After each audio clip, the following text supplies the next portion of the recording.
Oh, laki ng bunga.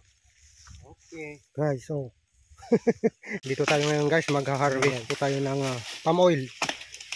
Dahil tanggalin ng dahon. Ganito kahirap mag-harvest ng palm. Yan. Yan guys. Yan guys. So, tinatanggal muna yung mga dahon guys. Kailangan i-clear muna yung dahon. Ihulog yung bunga. Ang taas guys. Oh. Ang taas. Oh. Meron pa. Dalawa.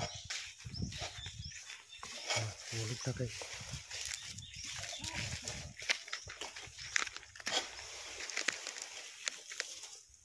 Yun. Ang lakas ng pagkabagsak guys. Oh. Ang bigat.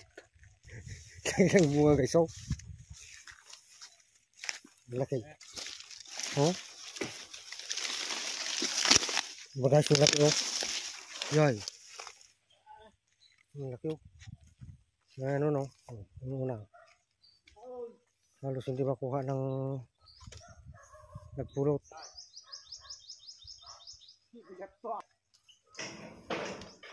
Kulay orange yung kanyang bunga guys oh. Pag kulay orange na guys, yun, masasabi natin hinog na. Hindi na nang i-harvest guys. Yan. Binabaw nyo muna yung bunga guys bago pitasin. Kasi hindi may suksok yung kanyang gamit pang harvest guys pag hindi niya ibaw yung bunga. Ayan yan oh.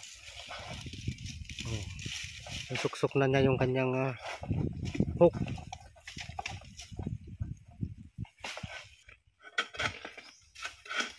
Yun.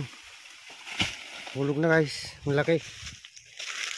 Napakabigat ito guys. So, yan. Ayan. So guys. Oh, maraming tinik. Ayan. Palm oil.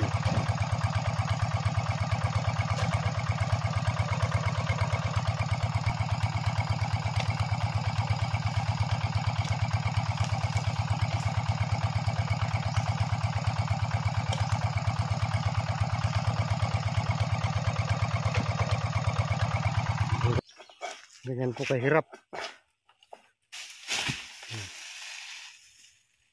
One man down. Okay guys. Ganyan po kahirap mag-harvest ng palm. Okay guys, salamat po sa panonood.